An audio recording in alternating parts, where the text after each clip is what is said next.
Hello true aspirants, तो वापस स्वागत है आपका। हम बात कर रहे थे एंशिएंट इंडिया के इस यूनिक कोर्स की और बात करने जा रहे हैं मगधन एम्पायर की। तो सवाल उठता है कि भाई मगधा, तो दिस इज मगधा। आपने दिस इज स्पार्टा सुना होगा बट दिस इज मगधा। तो मगध में ऐसी क्या खास बात है कि वो बाकी सारे जनपदा से भारी पड़ेगा? ऐसा क्या है कि बाकी लोग उसे नहीं हरा पा रहे? ऐसी क्या खूबियां हैं? तो बहुत सारी खूबियां हैं, ऑफ कोर्स उसके बारे में बात करेंगे, बट उसके पहले उन लीडर्स की बात करते हैं, उन डायनेस्टीज की बात करते हैं जो मगध को डिफरेंट बनाएंगी, जो मगध को एक रूलिंग एम्पायर में क्रिएट करेंगे। आइए शुरू करते हैं। तो मैं अभिषेक श्रीवास्तव, और प्लीज चैनल सब्सक्राइब कर दें ताकि आप इस पूरी सीरीज का मजा उठा पाए। और प्लस जो है ऐसे बहुत सारे वीडियोस आगे भी आएंगे, तो स्टे कनेक्टेड। ये यूनिक टेक की सीरीज जो एंशिएंट इंडिया का कोर्स है, this is a complete course, ये ऑलरेडी लाइव है। Right now we are at Mahajanapadas and very soon we are moving to Mauryan empire. इससे आप यूपीएससी, सीएससी या फिर कोई भी गवर्नमेंट एग्जामिनेशन, अगर आपको उसके लिए एंशिएंट इंडिया पढ़नी है तो this is like one stop solution. It will be super helpful. तो आइए इसी बात से शुरू करते हैं।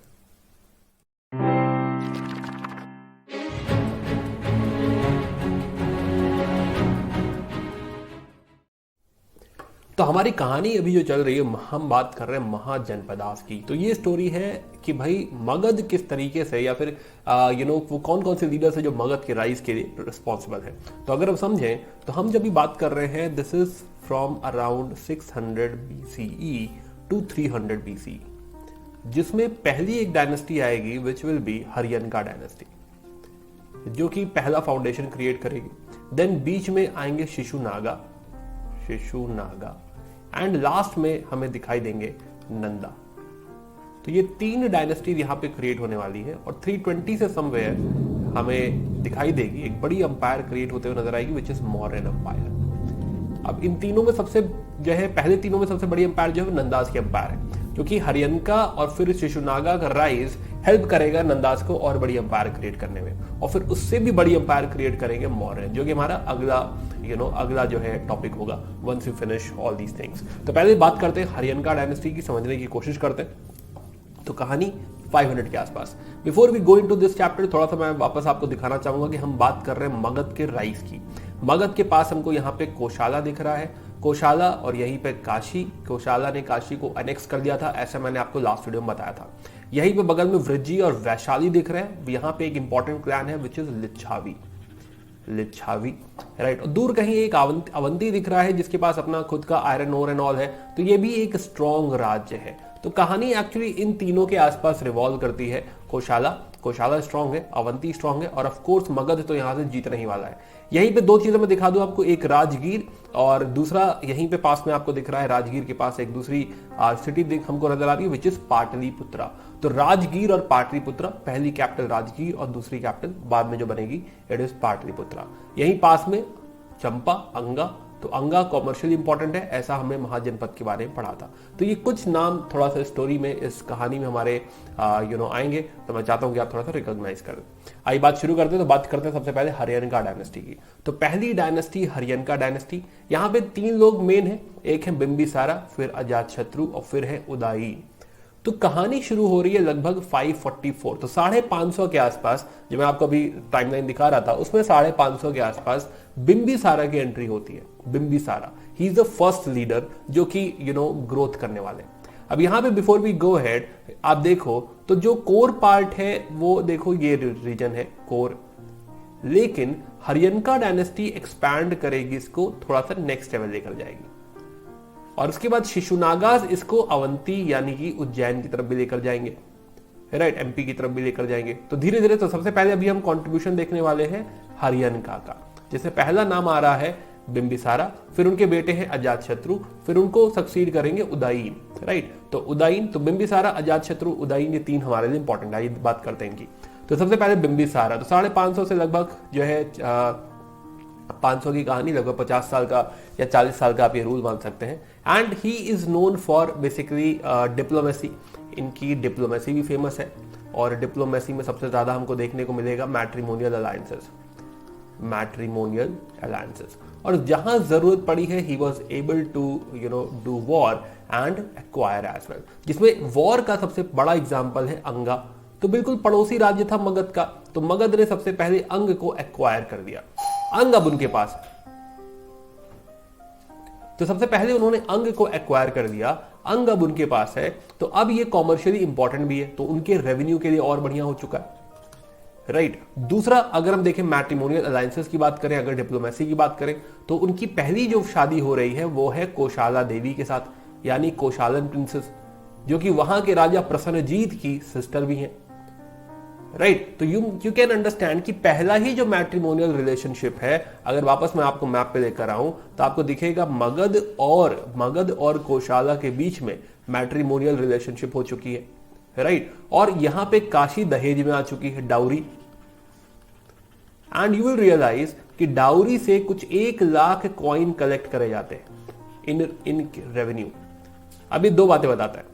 एक बात तो हमें इससे ये पता चलती है कि कुछ कॉइनेज सिस्टम शुरू हो चुका है, तो कॉइन्स है। दूसरा, टैक्सेशन सिस्टम भी रेगुलर हो चुका है, कुछ कलेक्शन हो रहा है। दोनों ही चीजें एक बड़े स्टेट के लिए इंपॉर्टेंट थी, ये इस बात का प्रूफ भी है। आइए बात शुरू करते हैं वापस। तो जो है, हमें क्या दिखा कि बिंबिसारा की पहली वाइफ कोसला देवी कोशाला की प्रिंसेस है, राइट, और अपने साथ वो एक गांव यानी काशी को भी लेकर आ गई है और वो अच्छा खासा पैसा मिल रहा है। दूसरा, अगर हम देखें, उनकी दूसरी वाइफ जो है वो है चिल्लाना, ये लिच्छावी प्रिंसेस है।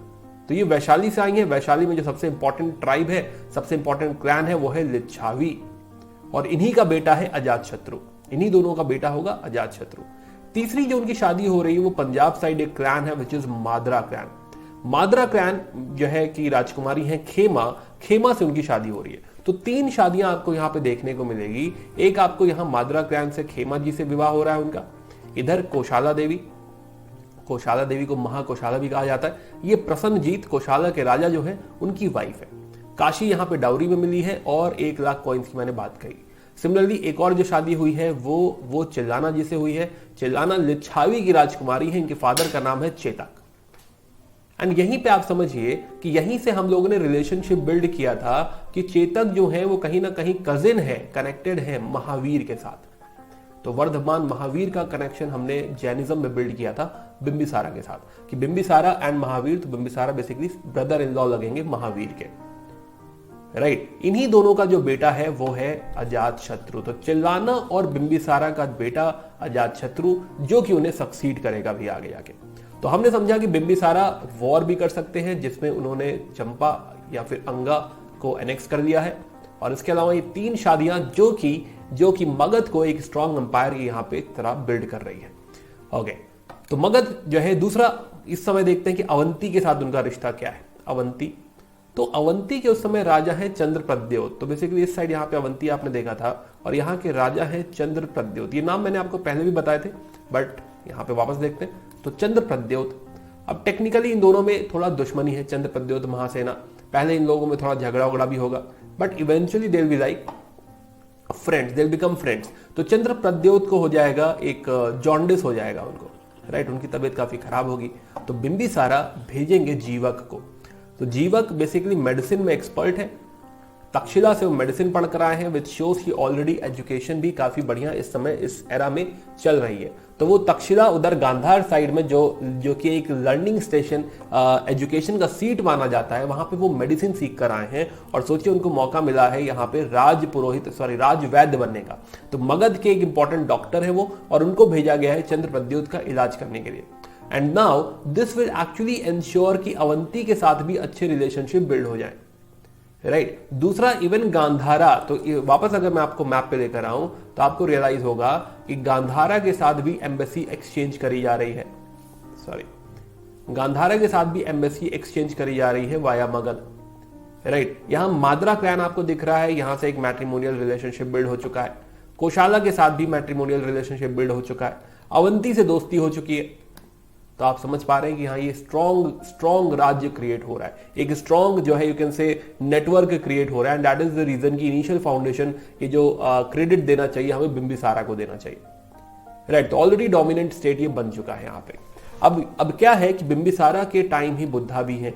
इनफैक्ट बुद्धा की स्टोरी में भी मैंने आपको बताया था कि even before Buddha got nirvana, इसके पहले कि बुद्धा को निर्वाणा मिलता, उसके पहले भी बिंबिसारा से बुद्धा की मुलाकात हुई है, बिंबिसारा जी से मुलाकात हुई है उनकी, और फिर निर्वाणा के बाद भी मुलाकात हुई है। तो ये दोनों लोग कंटेम्परेरी हैं।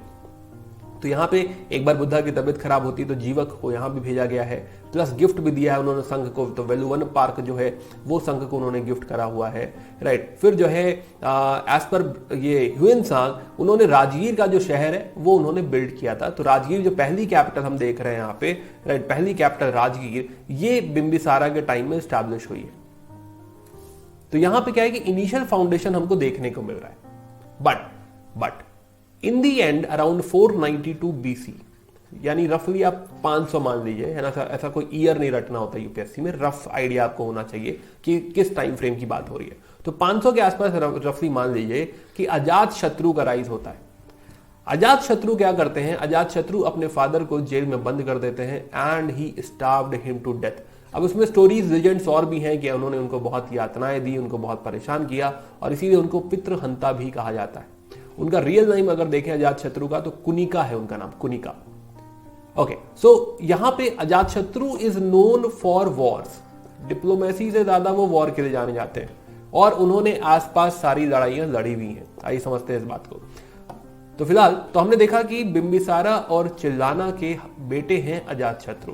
पहले तो उन्होंने अपने फादर को मारा, फिर अभी हम देखेंगे तो कोशाल भी एनेक्स कर लेंगे, काशी भी उन्हीं के पास है।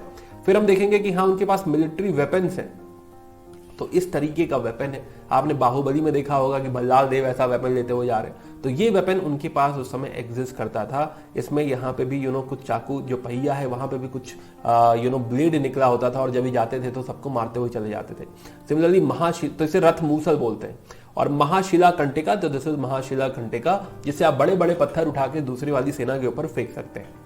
ओके, देन राजगीर को इन्होंने और फोर्टिफाई किया, बिकॉज जिस तरह की वॉर लड़ रहे हैं उस हिसाब से इनको और प्रोटेक्शन की जरूरत है, और जो है सिक्योरिटी की जरूरत है। तो फोर्टिफिकेशन ऑफ राजगीर भी इन्हीं के टाइम में हुआ है। प्लस इन्हीं के टाइम में बुद्धा ने महापरिनिर्वाण प्राप्त किया है, और फिर वो फर्स्ट बुद्धिस्ट काउंसिल भी इसी टाइम में होगी। आइए सब थोड़ा समझते हैं। ये माइंड मैप मैंने आपको पहले दिखा दिया है। तो कोशाला हम समझ रहे हैं कि उनका झगड़ा बगल में ही बिल्कुल कोशाला है, मगध है और कोशाला है, राइट। तो ये जब कोशाला देखेगा कि अजात शत्रु अजीब सा बिहेव कर रहे हैं, तो ये काशी इनसे वापस ले लेगा कि भाई हमारा काशी आप वापस दीजिए, हमारा है ये काशी जो पहले दहेज में दिया हुआ था। लेकिन this will lead to war between Magadha and Kosala, and finally Kosala थोड़ा सा जो है भारी, कोशाला हल्का पड़ेगा, अजात शत्रु भारी पड़ेंगे, and that is the reason कि Ajatashatru will do a matrimonial relationship. तो वो वहां की राजकुमारी है वजीरा, उनसे शादी हो जाएगी उनकी, और काशी भी उनको मिल जाएगा। तो इस तरीके से वो कोशाला पे भी भारी पड़े, आगे जाके एनेक्स भी कर लेंगे। सिमिलरली अवंती की अगर बात करें तो अवंती वहीं बगल में वत्स को ऑलरेडी हरा चुके हैं। मैंने आपको एक कहानी सुनाई थी उदयन की, तो अपना पड़ोसी जो अवंती का है वो ऑलरेडी हार चुका है। तो Avanti is like serious threat, right. अगर कोई हरा सकता है मगध को इस पॉइंट ऑफ टाइम पे, तो वो सिर्फ और सिर्फ अवंती है, राइट। और इसीलिए जब उसको लगा, अजात शत्रु को लगा कि भाई ये तो बहुत भारी पड़ जाएगा, ये तो हमारा राज्य खत्म कर देगा, है ना, तब उनको लगा कि नहीं भाई फोर्टिफिकेशन बहुत इंपॉर्टेंट है। तो राजगीर का जो पूरा फोर्टिफिकेशन है, जो पूरा किलाबंदी है, वो उनके टाइम में हुई है। तो राजगीर अगर आप देखिए तो उसके किनारे किनारे 5 पहाड़ हैं, और फिर उन्होंने बीच में दीवारें उठा दी, पूरा फोर्टिफाई कर दिया, बीच में किले बना दिए कि यहाँ से कोई भी अटैक करेगा तो will be able to handle. तो प्रॉपर फोर्टिफिकेशन यहाँ पे राजगीर का आपको देखने को मिलेगा। अब झगड़ा वैशाली से भी। अब पहली बात है कि वैशाली से झगड़ा इतना सीरियस क्यों, मतलब इतना इंपॉर्टेंट क्यों है हमारे लिए। वैशाली से झगड़ा इसलिए इंपॉर्टेंट हो जाता है क्योंकि टेक्निकली ये वैशाली जो है, वैशाली की बेटी है चिल्लाना, है ना, वहां की प्रिंसेस है। तो टेक्निकली वो उनका ननिहाल लगता है, उनका अपना एरिया लगता है, अपनी जगह लगती है। तो वैशाली से झगड़ा होना काफी चौंका देने वाली बात है। लेकिन जैसा कि हम समझ रहे हैं कि जब उन्होंने अपने फादर को जेल में बंद कर दिया था, तो फिर ननिहाल और ये रिलेशनशिप क्या ही मैटर करती है। तो कुछ झगड़े का मुद्दा ये था कि वैशाली के कुछ राजकुमार है हल्ला और विहल्ला ने उनको कुछ देने से मना कर दिया था। शायद कोई स्पेशल हाथी है, कोई नेकलेस ऑफ पल्स है। तो कुछ छोटी सी बात पे ही झगड़ा चालू हुआ था। और दूसरा मुद्दा, वो जो छोटी सी बात के पीछे का जो बड़ा रीजन ये है कि लिच्छावीज एक्चुअली सपोर्ट में थे कोशाला के, वो उनके अलाइज थे। अब यहाँ कोशाला से दुश्मनी है, तब उनको लगा कि नहीं, ये भी साफ किया जाए, इनको भी हराया जाए। तो अब लिच्छावीज को हराना या वैशाली को हराना इतना आसान था नहीं। तो कहते हैं कि कुछ 16 साल ये लड़ाई चली है और इसमें दंड साम दम दाम दंड भेद जो है जो भी जो है हो सका है सब कुछ उन्होंने इस्तेमाल किया। तो उनका एक मिनिस्टर है वसाकारा, तो वसाकारा ने उधर पहले लड़ाइयां कराई हैं कि नहीं जो है इस मिनिस्टर को भी अपने किनारे ले लो, उस मिनिस्टर को भी अपने किनारे ले लो। तो इस तरीके से पहले जो है तोड़ा है उनको, अंदरूनी जो है चोट दिया उनको पहले, और उसके बाद उनके ऊपर धीरे धीरे अटैक करके खत्म किया है। तो वो अपना वॉर इंजन जो हम देख रहे थे कि हाँ वो अपना चैरियट और जो कैटापल्ट था, पत्थर पत्थर फेंकने वाला, सब कुछ इस्तेमाल करके उन्होंने वैशाली को डिस्ट्रॉय कर दिया। तो अब अजात शत्रु की वजह से, because of all these war and expansion, you can understand कि हाँ भाई जो है अब मगध अगर आप देखिए तो मगध आपको दिखाई देगा कि हाँ वो कौशाला पे भी भारी पड़ चुका है, काशी उसके पास है और वैशाली भी। तो ये एक बड़ा स्फीयर ऑफ इन्फ्लुएंस क्रिएट कर चुके हैं यहाँ पे ऑलरेडी अजात शत्रु। तो वैसे तो जैनिज्म और बुद्धिज्म दोनों ही कहते हैं, लास्ट रिलीजन रिलेटेड बात करते हैं इनके बारे में, तो वैसे तो जैनिज्म बुद्धिज्म दोनों ही मानते हैं कि अजात शत्रु उनके सपोर्टर थे, लेकिन कहा जाता है कि पहले वो जैनिज्म के सपोर्टर थे, specially because of his connection with जय family connection with Mahavir ji की फैमिली। लेकिन आगे जाके जब वो बुद्धा से मिले तो फिर वो बुद्धा को फॉलो करने लगे, बुद्धिज्म को फॉलो करने लगे। तो ये रिलीज पैनल है, ये एक्चुअली दिखा रहा है कि हाँ वो ये वाला एक्चुअली दिस इज तो कुशीनगर रिलेटेड, लेकिन हाँ एक रिलीफ पैनल है भरूच में जो कि दिखाता है कि वो मिलने जा रहे हैं बुद्धा से। अब होता क्या है कि जब बुद्धा की डेथ हो जाती है, अब बुद्धा की डेथ हो रही है कुशीनगर में। अब कुशीनगर के जो राजा हैं वो सोचते हैं कि हाँ बुद्धा की जो समाधि, जो एशेज हैं, राइट, रेलिक्स जो हैं वो उनके पास रहेंगे। बट हमने पहले भी समझा है कि इसकी वजह से सीज ऑफ कुशीनगर हो जाता है, सीज ऑफ कुशीनगर। अब उसमें अजात शत्रु भी हैं और Ajatashatru will bring some relics of Buddha और वो उसका स्तूपा बनवाएंगे। इसके अलावा भी he is known for giving donating caves, तो केव डोनेशन के लिए भी वो जाने जाते हैं। तो जो है चाहे वो विहार केव हो, चाहे वो चैत्य केव हो, तो चैत्य केव वो होता है कि जिसमें केव के अंदर आप देखेंगे, केव के अंदर आप ऐसे जाएंगे तो वहां पे स्तूपा होता है अंदर। तो अगर स्तूपा बना हुआ है तो वो चैत्य है जहां पे आप मेडिटेट करेंगे। विहार रेजिडेंशियल होता है कि आप केव के अंदर जाएंगे तो आपको जो है बेड मिलेगा पत्थर का, आप उस पर सो हो सकते हैं, तो दैट इज विहारा। तो दोनों ही तरह के डोनेशन आपको दिखाई देगा कि अजात शत्रु से जुड़े हुए। प्लस अजात शत्रु ही है जो पहली बुद्धिस्ट काउंसिल कराएंगे, फर्स्ट बुद्धिस्ट काउंसिल, बिकॉज अब बुद्धा नहीं रहे तो somebody will have to ensure कि बुद्धा ने जो भी टीचिंग्स वगैरह दी हैं वो उनको कंपाइल किया जाए, टीचिंग्स को एक जगह कहीं नोट डाउन किया जाए। तो पहली बुद्धिस्ट काउंसिल ये कंडक्ट करवाएंगे जहां पे हम देखेंगे कि हाँ सप्तपारणी केव में ये काउंसिल हो रही है। महाकश्यप इसके लीडर है, महाकश्यप चेयरमैन है, एंड यहीं पे सुत्त पिटाका और विनय पिटाका का कंपाइलेशन हो रहा है। सुत्त पिटाका, विनय पिटाका, तो ये कंपाइलेशन भी आपको यहीं पे देखने को मिलेगा। ये हमने ऑलरेडी डिस्कशन किया था जब हम लोग बात कर रहे थे बुद्धिज्म की, तो वहां पे हमने डिटेल में पढ़ा हुआ है, तो इसलिए मैंने काफी खासा शॉर्ट में आपको बता दिया, बट हम ऑलरेडी डिस्कस कर चुके हैं। चलिए खैर और आगे बढ़ाते हैं। तो जो है इनके बेटे हैं उदयीन राज्य टेकअप करते हैं, राइट, और ये कैपिटल ले जाते हैं पाटलिपुत्र। तो जैसा कि हमने कहा था कि ये कोर एरिया है, देखिए कुशाला, विशाली, ये सब जो एरिया है, ये एरिया अब जो है कंट्रोल में आ रहा है अंडर हर्यनिकास। तो अब ये मगध स्ट्रांग हो चुका है, तो अंडर हर्यनिकास ये देखने को मिलेगा हमको। तो उदयीन के टाइम में मेन बात यह है कि हाँ कैपिटल जो है वो पाटलिपुत्र की तरफ शिफ्ट हो गई है। तो पाटलिपुत्र, अब अभी भी ये दोनों देखो अभी भी प्रॉपर शिफ्ट नहीं हुआ है, ऐसा नहीं हुआ है कि हाँ पूरी तरह राजगीर की अब वैल्यू नहीं रह गई, नहीं, ग्रेजुअल शिफ्टिंग होगी। थोड़ा सा इधर भी कंट्रोल सेंटर है, कुछ बिल्डिंग्स उधर भी हैं, दोनों है भी बहुत आसपास, ऐसे कोई दिक्कत भी नहीं है। बट यस, तो हम देखेंगे कि हाँ जो है पाटलिपुत्र कैपिटल, अब पाटलिपुत्र भी इंपॉर्टेंट होने लग गई है, राइट, ओके। देन इनका भी कुछ 444 तक रूल है और इन्होंने एक और जो है फोर्टिफिकेशन किया है गंगा और सोन के कॉन्फ्लुएंस पे। फिलहाल तो हमने बात करी अब तक हर्यनिका डायनेस्टी की। हर्यनिका डायनेस्टी, अब इसके बाद इन तीनों के अलावा कोई और ऐसा इंपॉर्टेंट है नहीं, और यहां से राइज होता है शिशुनागास का।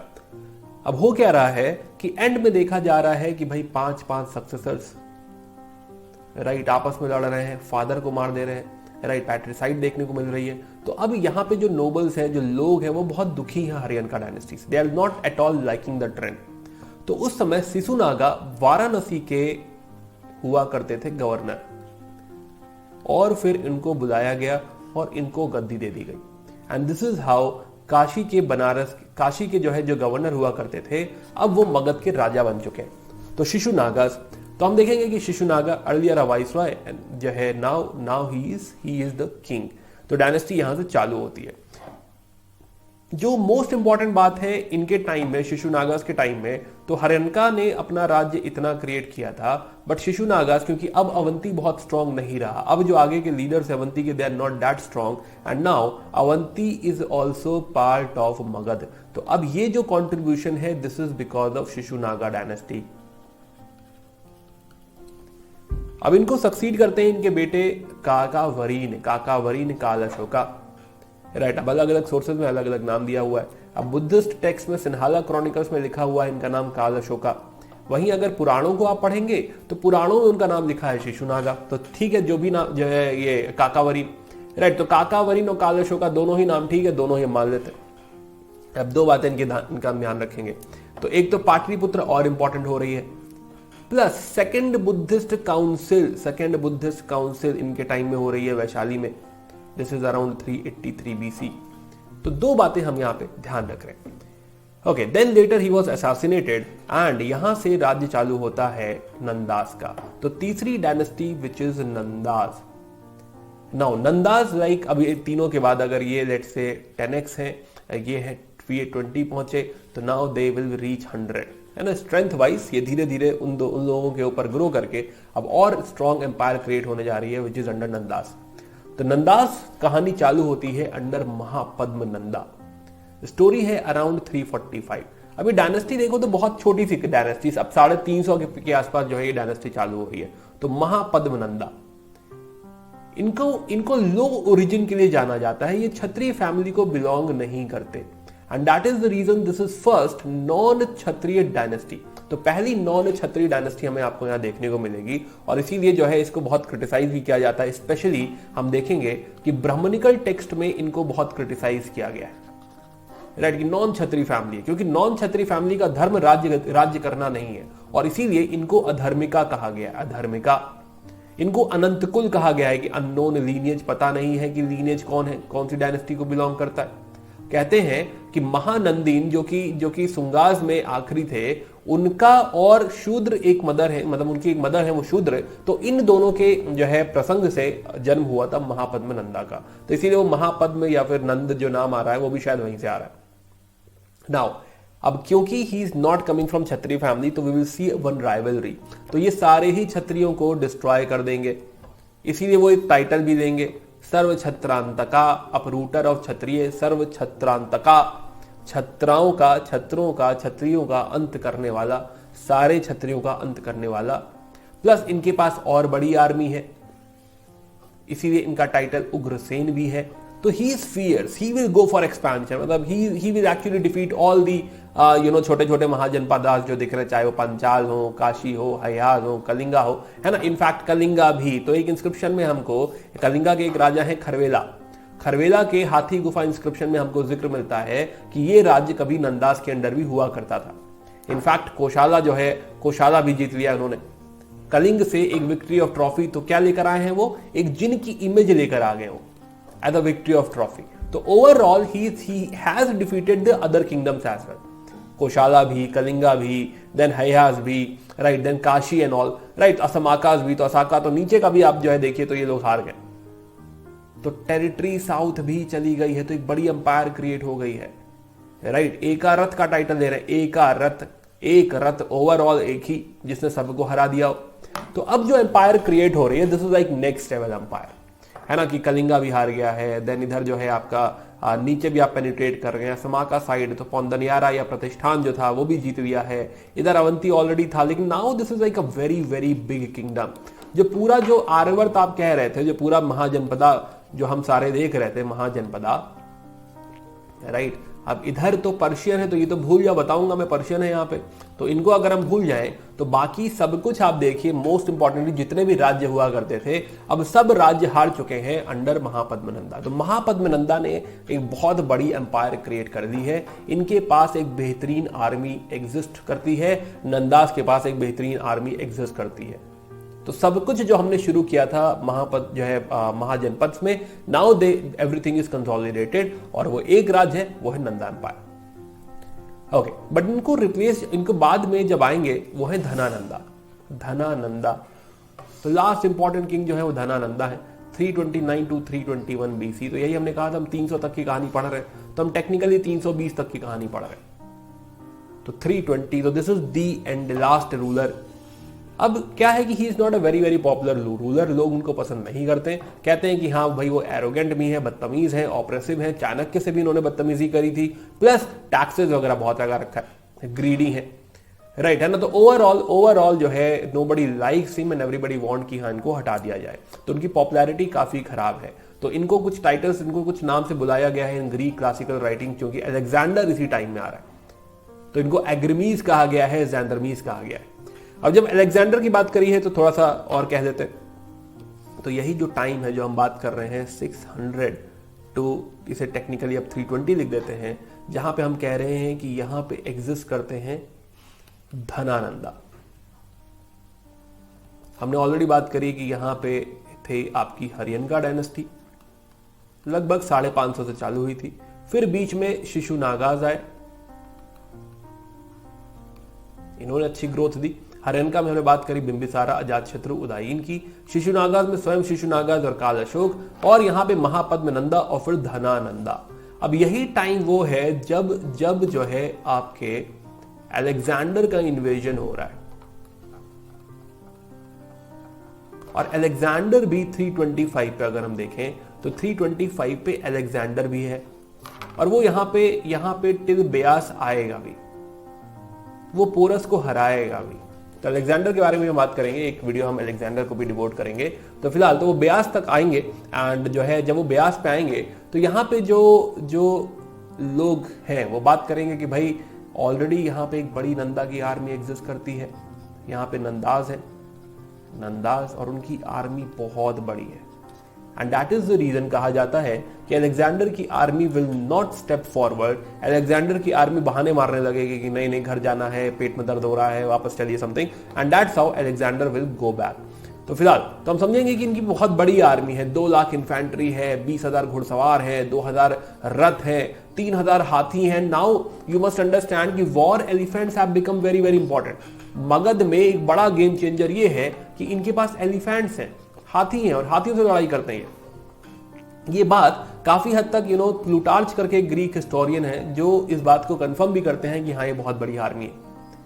दूसरे एक राइटर है डियोडोरस, जो कि जो है इस बात को कंफर्म करती है कि हाँ दोस फोर्सेस, अलेक्जेंडर की फोर्सेस म्यूटनीड, और उन्होंने नंदा को कहा है गंगा हृदयी। तो वो गंगा नदी के ऊपर राज्य कर रहे हैं, तो उनको गंगा हृदयी कहा कि गंगा हृदयी, कि उनकी बहुत बड़ी आर्मी है and the forces mutinied, and that was the reason कि अलेक्जेंडर को यहां से वापस जाना पड़ा।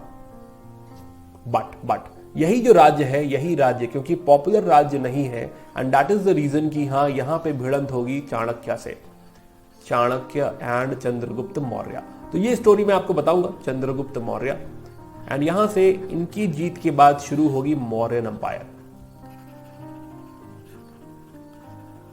तो नेक्स्ट एम्पायर जो 320 से समवेयर शुरू हो रही है, 320 BCE, तो जो कि दूसरे ब्लॉक में हम चले जाएंगे, 320 से मॉडर्न एम्पायर में चले जाएंगे, तो वो हमारा नेक्स्ट कहानी हम समझेंगे कि राइज कैसे हुआ है। बट सवाल ये उठता है कि ऐसा क्या खास है मगध में, है ना भाई, सवाल तो उठता है। ठीक है, तो बात करेंगे मगध में ऐसा क्या खास है in the next video. Meanwhile please do join our Telegram channel so that you can actually use this PDF and revise. 8431840147 is my number. You can reach out to me if you are going to prepare for UPSC CSE. कोई भी कई परेशानी है, feel free to reach out to me. बाकी पढ़ते रहिए, मेहनत करते रहिए। Bye bye, take care, good day. For more videos like this, subscribe to our channel and do let us know about your experience in comments. And you can follow us on the Instagram, or you can connect us on Telegram or WhatsApp. Thank you.